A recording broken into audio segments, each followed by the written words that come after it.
हाँ तो बच्चों फाइनली हम आ गए हैं रिलेशन एंड फंक्शन के लेक्चर नंबर 3 में, ठीक है, जिसमें मुझे आपको बताना है इक्विवेलेंस क्लास। हेडिंग करते हैं इक्विवेलेंस क्लास। इक्विवेलेंस क्लास,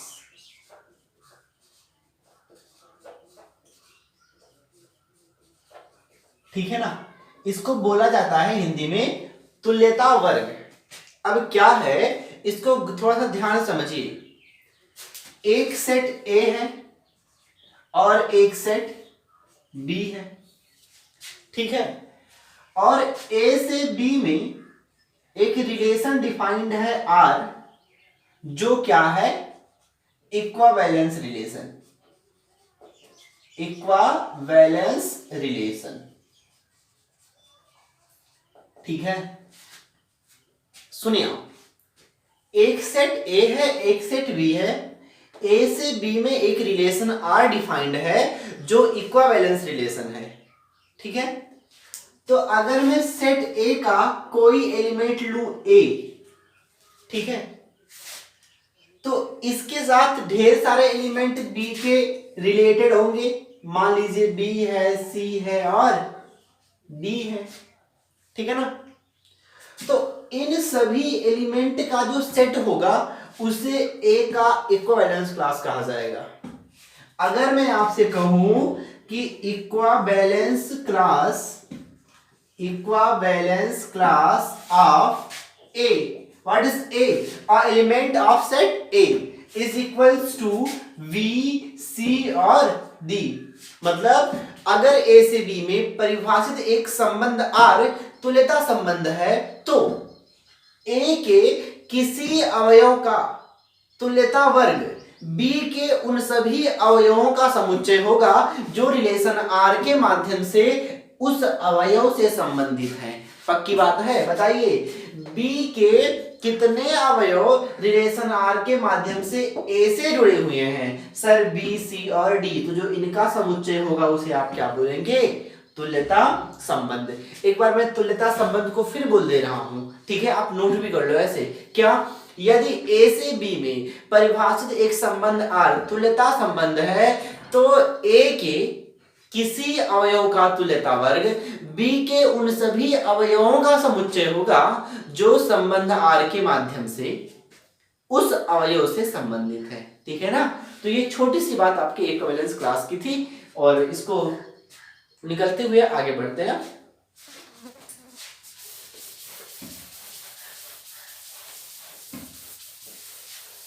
अभी देखिए मैं आपको इस पे कुछ क्वेश्चन करवा दे रहा हूं, ठीक है, रिलेशन एंड फंक्शन पर, रिलेशन पर स्पेशली। उसके बाद मैं फंक्शन की ओर मूव करूंगा, ठीक है। बड़े आसान सा क्वेश्चन है, आप नोट करें। क्वेश्चन नंबर फर्स्ट देखिए, मैंने क्वेश्चन नोट कर दिया है। कह रहा है इफ a इक्वल्स 1 2 3 और r एक रिलेशन है जो a पर डिफाइंड है, r इक्वल्स 1, 2, 2, 1, 2, 2, 3, 3, 1, 3। तो आपको बताना है क्या r इक्विवेलेंस रिलेशन है, ठीक है। तो अगर आपको समझ में आया होगा तो एक बात याद होगा कि कोई रिलेशन इक्विवेलेंस कब होगा? पहली बात जब वह रिफ्लेक्सिव हो, दूसरा सिमेट्रिक हो और तीसरा ट्रांजिटिव हो। यानी किसी रिलेशन को इक्विवेलेंस दिखाने के लिए मुझे उसे रिफ्लेक्सिव, सिमेट्रिक और ट्रांजिटिव दिखाना होगा, ठीक है ना। तो आओ देखते हैं क्या आर रिफ्लेक्सिव है। तो इसमें मैं पहला पॉइंट करता हूं रिफ्लेक्सिविटी चेक करने के लिए, ठीक है, स्वतुल्यता चेक करने के लिए रिफ्लेक्सिविटी। तो आप मुझे बताइए रिफ्लेक्सिविटी का मतलब क्या है कि अगर इस सेट से कोई भी एलिमेंट उठाओ तो 1, 1 या 2, 2 या 3, 3 बिलोंग करे रिलेशन से। अब आप मुझे बताइए अगर आप ए से 1 उठाओगे तो क्या 1, 1 रिलेशन में है? अरे नहीं, 1, 1 तो है ही नहीं। इसका मतलब क्या है भाई? स्वतुल्य ही नहीं है। और जब स्वतुल्य ही नहीं होगा तो क्या तुल्यता संबंध हो सकता है? तुल्यता के लिए तीनों का होना परम आवश्यक है, पहला ही नहीं है। कौन जाए यार दूसरा चेक कर ले, ठीक है। तो लिखना here 1, 1 does not belongs to R, so R is not reflexive। अगर R रिफ्लेक्सिव नहीं है तो क्या करोगे आप? Hence R is not equivalence, क्योंकि भाई इक्विवेलेंस के लिए आपको रिफ्लेक्सिव तो होना पड़ेगा ना, ठीक है। तो यहां से मुझे समझ में आया कि यह रिलेशन इक्विवेलेंस नहीं है। आप कहोगे सर 1, 1 नहीं है, बट 2, 2 तो है, 3, 3 तो है। एक बात याद रखना कि अगर आपको इक्विवेलेंस दिखाना है तो इसके लिए हर किसी को सेटिस्फाई करना पड़ेगा। मतलब कोई एक व्यक्ति भी अगर शर्त को सेटिस्फाई नहीं कर रहा है तो वह रिलेशन को बिगाड़ने में सक्षम है, उसके सिवा बाकी कितने भी करें कोई फर्क नहीं पड़ता, ठीक है ना। ये क्वेश्चन आपका पहला सा। नेक्स्ट नोट करते हैं क्वेश्चन। हाँ तो बच्चों मैंने आपके सामने दूसरा क्वेश्चन रख दिया है। ये क्या है, कह रहा है कि यदि x रियल नंबर का सबसेट है और x पर परिभाषित संबंध r किस प्रकार है, a, b मतलब सभी ऑर्डर्ड पेयरों का set, condition a, b x से बिलोंग करनी चाहिए। क्लियर है भाई, डोमेन तो वही है, रेंज भी वही है। और नेक्स्ट कंडीशन a बराबर v मतलब रिलेशन में केवल वही ही ऑर्डर्ड पेयर आएंगे जिनका फर्स्ट और सेकंड एलिमेंट क्या है, इक्वल है। पक्की बात। अब आपसे पूछा है क्या यह तुल्यता संबंध है, करें आओ करते हैं। तो भाई तुल्यता के लिए तो बात याद ही है सर, 3 बातें। पहली बात रिफ्लेक्सिविटी चेक करो, फिर ट्रांजिटिविटी और फिर सिमेट्रिसिटी, ठीक है ना। आओ करते हैं। तो मैं फर्स्ट चेक करता हूं रिफ्लेक्सिविटी। रिफ्लेक्सिविटी इसका क्या ऑप्शन है रिफ्लेक्सिविटी चेक करने का, सुनिए लिखना, let a belongs to x, कोई एलिमेंट उठाओ जो x में बिलोंग करे। अब मुझे पता है अगर कोई एलिमेंट x में बिलोंग करता है तो वह अपने आप के बराबर होगा। भाई हर एलिमेंट अपने आप के बराबर होता है ना, यानी ये बराबर है ये के, b की जगह पर क्या रख दिया है आपने, a। तो अगर ये दोनों बराबर हैं तो a, b बिलोंग करता रिलेशन से, और अगर ये दोनों बराबर हैं तो a, b की जगह पर a बिलोंग कहां से करेगा बाबू, रिलेशन से बिलोंग करेगा। आपने कोई देखो बात को बढ़िया से समझ लो, बहुत आसान बातें होती हैं, जब समझ में नहीं आती फिर उड़ा करते हैं यार क्या हो रहा है।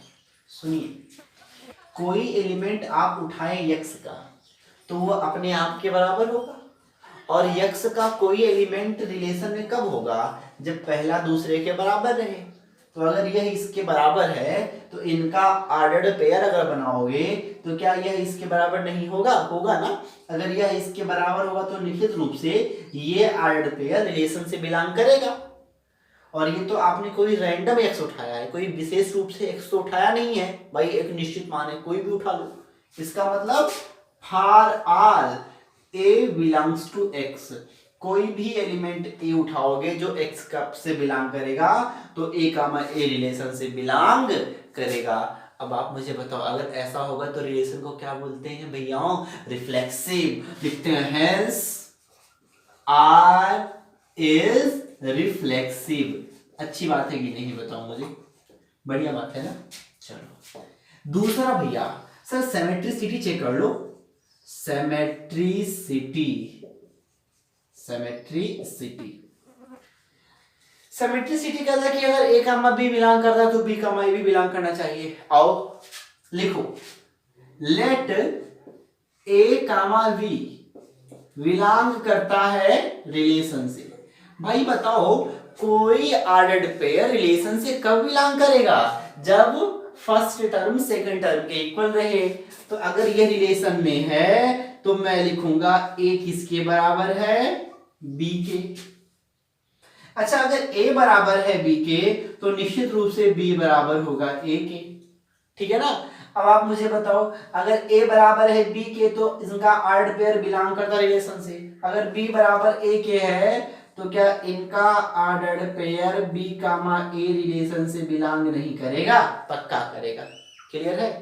इसका मतलब ये है कि वेर a और b कहां से बिलोंग करेंगे, x से। यानी a और b अगर x से बिलोंग करते हैं और a, b रिलेशन में है तो निश्चित रूप से b, a भी रिलेशन में होगा। और अगर ऐसा है तो रिलेशन को आप क्या बोलते हैं, सिमेट्रिक। एकदम ध्यान समझना, बहुत ही आसान बात है भाई। a, b अगर रिलेशन में है और मुझे सिमेट्री दिखाना है। सिमेट्री का मतलब ए कामा बी है तो बी कामा ए को होना पड़ेगा, ए कामा बी है, बी कामा ए को दिखाना है, ठीक है ना। ए कामा बी है यानी ए बराबर बी कामा ए को दिखाना है यानी मुझे बी बराबर ए करना है। बताओ ए बराबर बी दिया है तो बी बराबर ए नहीं कर पाओगे, कर जाओगे ना, वही तो किया है मैंने, ठीक है। तो लिखता हूं मैं कि hence R is what, sir R is symmetric. मैंने यहां से आर को क्या दिखा दिया है, सिमेट्रिक। अब रही बात तीसरा केस, वो क्या है भैयाओं, इनको मैं ऐसे बॉक्स कर दे रहा हूं ये सब पूरा ठीक। हाँ तीसरा क्या है सर, ट्रांजिटिविटी मुझे चेक करनी है, ट्रांजिटिविटी चेक करनी है। आओ ट्रांजिटिविटी चेक करते हैं, ठीक है। तो इसका टर्म क्या होगा कि अगर ए कामा बी बिलोंग करता है, बी कामा सी बिलोंग करता है तो ए कामा सी भी बिलोंग करेगा, है ना। ए कामा बी बिलोंग करता है माने ए बराबर बी दिया है, बी कामा सी बिलोंग करता है यानी बी बराबर सी दिया है, तो क्या आप ए बराबर सी नहीं दिखा पाओगे? बिल्कुल यार, हर कोई दिखा सकता है। लिखना if A comma B belongs to R and V comma C belongs to R where, एक बात नोट करते रहना, A B C कहां से बिलोंग करता है, X से। आप मुझे बताओ अगर A कामा B रिलेशन में है तो यहां से आप क्या लिख सकते हैं, A बराबर B। अच्छा अगर B कामा C रिलेशन में है तो यहां से आप क्या लिखोगे, B कामा C। इन दोनों को अगर इक्वेट कर दोगे तो आपको क्या मिल जाएगा, यहां से A बराबर C। अगर A बराबर C है तो A कामा C कहां से बिलोंग करेगा, रिलेशन से। बात समझ में आएगी? यानी अगर A कामा B रिलेशन में है, B कामा C रिलेशन में है तो A कामा C भी रिलेशन में होगा, और यही आपको प्रूव करना था। अगर ऐसा है तो हेंस R क्या होगा भैया, R इज ट्रांजिटिव। पक्की बात है। अब बताओ R क्या हुआ सर, आपने यहां दिखाया रिफ्लेक्सिव, यहां दिखाया सिमेट्रिक, यहां दिखाया ट्रांजिटिव, यानी R रिफ्लेक्सिव भी है, सिमेट्रिक भी है, ट्रांजिटिव भी है। अगर कोई रिलेशन ऐसा होगा तो उसे क्या बोलेंगे, इक्विवेलेंस बोलेंगे ना। तो यहां से मुझे समझ में आया है कि hence R is equivalence relation. पक्की बात है, hence R is equivalence relation, ठीक है। तो ये आपका दूसरा क्वेश्चन था, ठीक है। आओ इसके बाद और क्वेश्चन नोट करते हैं हम। हाँ भैया आओ, मैंने आपके सामने नेक्स्ट क्वेश्चन नोट कर दिया है, एक बार पढ़ दे रहा हूं मैं। यदि a इक्वल्स टू 1 2 3 4 5 6 पर परिभाषित संबंध R such that ordered pair a comma b where v comma a v equals to a प्लस 1, मतलब b की वैल्यू a से ज्यादा होनी चाहिए। कहने का मतलब यह है कि इस R में केवल वही ऑर्डर्ड पेयर आएंगे जिनका सेकेंड टर्म फर्स्ट टर्म से एक ज्यादा है। तो आपको बताना है क्या R तुल्यता संबंध है। फिर वही पुरानी बात, तुल्यता संबंध के लिए तीन बातें चेक करते हैं, ठीक है। तो पहली बात रिफ्लेक्सिविटी चेक करो भैया, रिफ्लेक्सिविटी, रिफ्लेक्सिविटी देखो कोई भी एलिमेंट उठाओ, ठीक है। Let A belongs to capital A, कोई भी एलिमेंट आपने उठा लिया A जो बिलोंग करता है कैपिटल A से, ठीक है। अब आप मुझे बताइए A का मान क्या कभी बराबर होगा A प्लस 1 के? भाई A का मान तो कभी A प्लस 1 के बराबर हो ही नहीं सकता है ना। A का मान कभी A प्लस 1 के बराबर हो ही नहीं सकता है। यानी अगर आप इसको B की तरह देखें और इसको A की तरह देखें तो क्या B बराबर A प्लस 1 पॉसिबल है? नहीं पॉसिबल है इस केस में। यानी क्या A कामा A रिलेशन से बिलोंग कर रहा है? नहीं कर रहा है। अगर A कामा A रिलेशन से बिलोंग नहीं कर रहा है इसका मतलब क्या है, रिलेशन रिफ्लेक्सिव नहीं है। अगर रिफ्लेक्सिव नहीं है तो इक्विवेलेंस की बात नहीं होगी। एक ये तरीका है, थोड़ा सा कम लॉजिकल है ये, ठीक है। एक लॉजिकल रास्ता देखते हैं, लिखते हैं माना A कामा A बिलोंग करता है रिलेशन से, ठीक है। अगर A कामा A रिलेशन से है तो B की जगह पर भी यहाँ क्या है सर A है, और A की जगह पर क्या है यहाँ पर A है। तो रखो इस पर भाई, अगर रिलेशन में है तो इस शर्त को सेटिस्फाई करेगा। इसका मतलब a का मान बराबर होगा a+1 के। बट ये तो क्या है, इम्पॉसिबल नहीं है भाई। a का मान a+1 के बराबर कैसे हो सकता है, नहीं होगा ना। यानी मुझे समझ में आया है कि सो आवर एजम्पशन, जो हमने माना है, so our assumption is wrong, जो हमने माना है वो बात क्या है, गलत है। इसका मतलब a कामा a रिलेशन से बिलोंग नहीं करता है, यानी R इज नॉट रिफ्लेक्सिव। अब आप मुझे बताइए, जो रिलेशन रिफ्लेक्सिव नहीं है क्या वह इक्विवेलेंस हो सकता है, नहीं। तो सो R is not equivalence relation, ठीक है। अच्छा, ये सवाल तो नहीं कहा बट मैं आपको करवाऊंगा जरूर। किसी ने कहा इसी रिलेशन को मैप कर दो भैया, पक्की बात। पहला सेट ए पर है ना, माने ए से ए में, तो इसमें है 1 2 3 4 5 6, इसमें 1 2 3 4 5 6। आप 2 मिनट वीडियो बंद करके इसको खुद से मैप करो, हम भी देखें आपको कुछ समझ में भी आ रहा है। हाँ तो देखो मैप करते हैं। तो भाई अगर ए का पहला एलिमेंट यहां से, दूसरा यहां से, पहला अगर 1 होगा तो दूसरा 1 से 1 ज्यादा, ऐसा शर्त है रिलेशन का। तो पहला 1 तो दूसरा 1 से 1 ज्यादा क्या होगा, 2, दूसरा 2 तो तीसरा 3, 3 तो 4, 4 तो 5, 5 तो 6। ये होगा रिलेशन। क्या इसमें कोई भी एलिमेंट अपने आप का इमेज है, नहीं है, यानी ये रिलेशन रिफ्लेक्सिव नहीं है। रिफ्लेक्सिव के लिए अपने आप का इमेज तो होना चाहिए ना, है ना। चलो कर लो। देखिए एक बार मैं आपके लिए क्वेश्चन पढ़ दे रहा हूं, ठीक है। अब नेक्स्ट क्वेश्चन क्या है मेरा, पूर्णांकों के समुच्चय z में परिभाषित संबंध r इस प्रकार है कि r equals to a comma b वे सभी आयड पेयर आएंगे जिनमें 3a + 4b को 7 से विभाज्य होना चाहिए, 7 से डिविजिबल होना चाहिए। तो आपसे पूछा है क्या R तुल्यता संबंध है। फिर वही पुरानी बात, तुल्यता के लिए 3 बातें, ठीक है, रिफ्लेक्सिविटी, सिमेट्रिसिटी और ट्रांजिटिविटी। आओ चेक करते हैं, लिख लो रिफ्लेक्सिविटी, रिफ्लेक्सिविटी, ठीक है। तो रिफ्लेक्सिविटी क्या है आपका, ठीक है। तो ये कह रहा है लाला कि late A belongs to Z, कोई भी एलिमेंट मैंने A उठाया जो Z से है। अब मुझे बताओ 3A + 4A इक्वल्स टू क्या होगा, 7A। 3A + 4A equals to क्या होगा, 7A।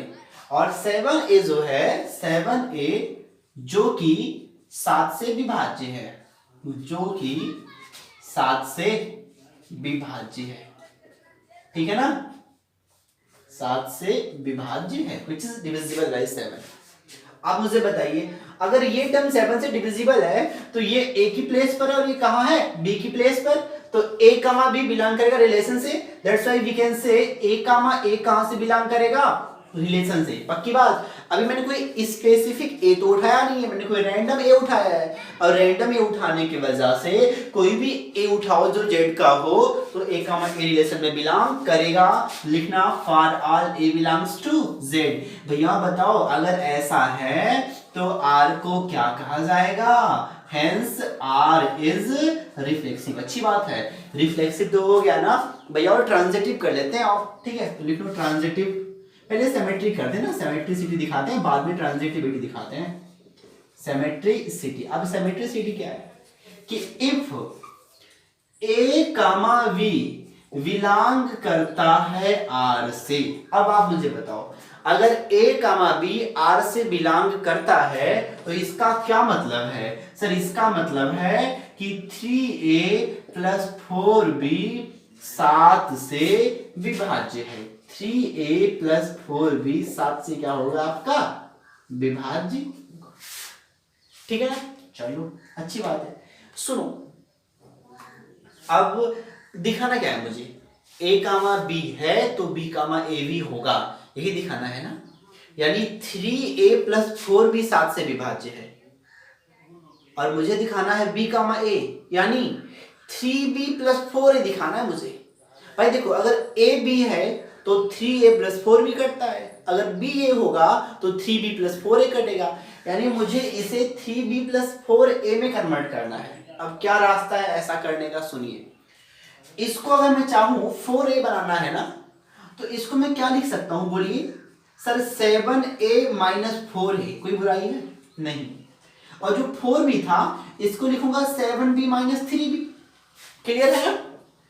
और ये 7 से विभाज्य होगा। मैंने कुछ नया चेंज तो किया नहीं है भाई, लिखने का तरीका बदलने से विभाज्यता तो खत्म होगी नहीं, ऐसा ही तो है। अच्छा ठीक है, इनको एक साथ कर लो तो ये क्या बन जाएगा सर, 7 ब्रैकेट में a प्लस बी माइनस 4, ये होगा a और प्लस 3b ब्रैकेट में रख लो। ये क्या होगा, 7 से डिविजिबल होगा, 7 से विभाज्य है। एक बात मुझे बताइए, क्या ये टर्म तो 7 से कट ही जाएगा, फिर तो इसे भी कटना पड़ेगा तभी तो पूरा टर्म कटेगा, नहीं तो ये तो अपने आप कैंसिल हो गया 7 से, तो इससे रिमाइंडर बनना पड़ेगा। बट रिमाइंडर नहीं है, पूरा टर्म कट रहा है, यानी निश्चित रूप से 4a प्लस 3b 7 से कट रहा होगा। ये सब दिमाग में कहां से आया यार, यही तो सोचना है मुझे। a कामा b रिलेशन में है तो b कामा a दिखाना है, a कामा b है तो 3a प्लस 4 भी डिविजिबल है, और b कामा a दिखाना है तो 3b प्लस 4a को डिविजिबल नहीं दिखाना पड़ेगा ना।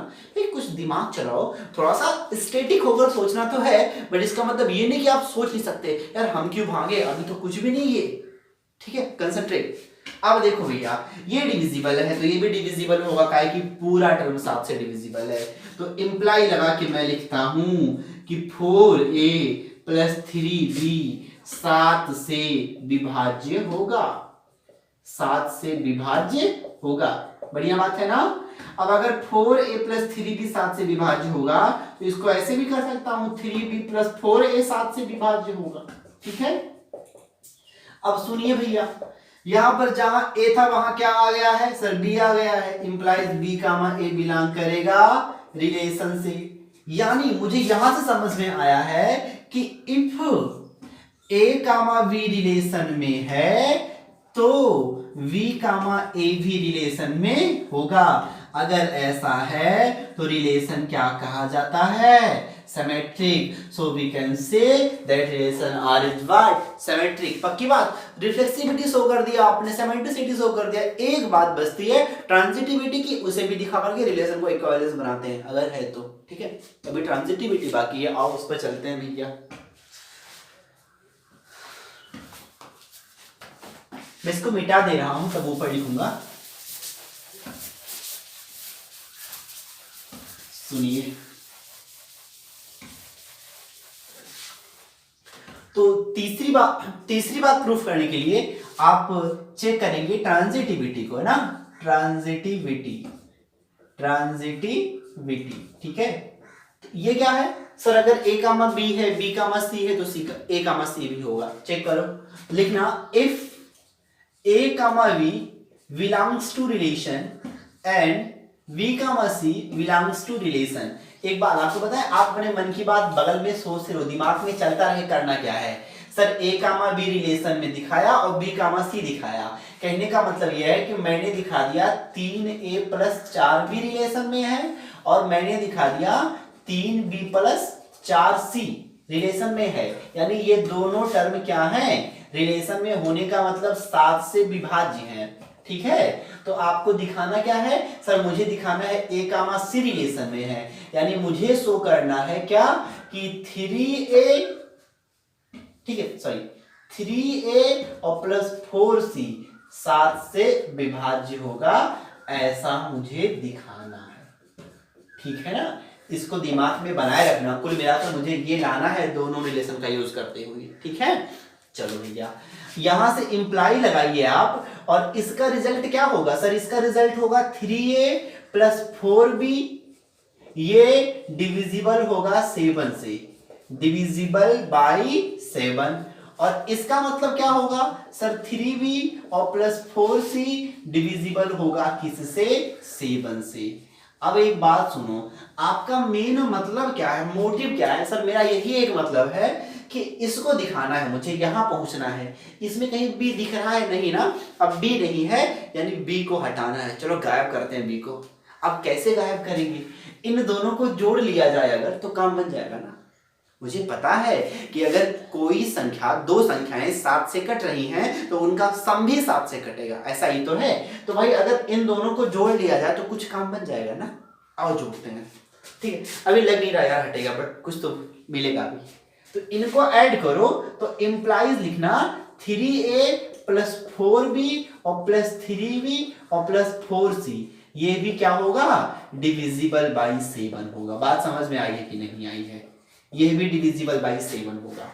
अब जोड़ लिया जाए तो आगे पाओगे आप 3a प्लस 4c और 4 3 कितना होगा 7b, यह भी क्या होगा डिविजिबल बाई 7। अब आप मुझे बताइए 7 भी तो डिविजिबल है 7 से, और चूंकि पूरा टर्म डिविजिबल है, ये अलग से डिविजिबल है तो इसको भी डिविजिबल होना ही पड़ेगा, तभी तो पूरा टर्म होगा। अगर नहीं होगा तब तो ये अपने आप कट जाएगा और यही बच जाएंगे भाई लोग। परंतु कह रहा है कि पूरी संख्या है, माने ये भी है और ये भी है, तो ऐसा ही तो है। तो यहां से मुझे समझ में आएगा कि 3a और plus 4c is divisible by 7, ठीक है, डिविजिबल बाई 7। और अगर ये टर्म 7 से डिविजिबल है तो आप क्या लिख सकते हैं, a कामा c बिलोंग करता है रिलेशन से, ठीक है। इसी बात को थोड़ा सा वाइड करता हूं मैं, तो वाइड करने पर मुझे क्या मिलेगा कि if a comma b relation में है और b कामा c रिलेशन में है तो a कामा c भी रिलेशन में होगा, where a b c कहां से टेक किए जाएं, पूर्णांकों के समुच्चय से। क्यों जी, क्योंकि रिलेशन पूर्णांकों के समुच्चय पर परिभाषित है ना। चलो, और अगर ऐसा है तो मैं कहूंगा हेंस आर इज ट्रांजिटिव। भैया आप लोग मुझे बताओ, रिलेशन रिफ्लेक्सिव है, सिमेट्रिक है, ट्रांजिटिव है, तीनों है तो क्या होगा, इक्विवेलेंस होगा ना। यानी मैं यहां से लिखूंगा hence R is equivalence relation, R is equivalence relation, ठीक है ना। बात क्लियर है, ठीक है। तब तक के लिए इतना ही, बाकी बातें नेक्स्ट टर्म पर। बाय बाय, मजा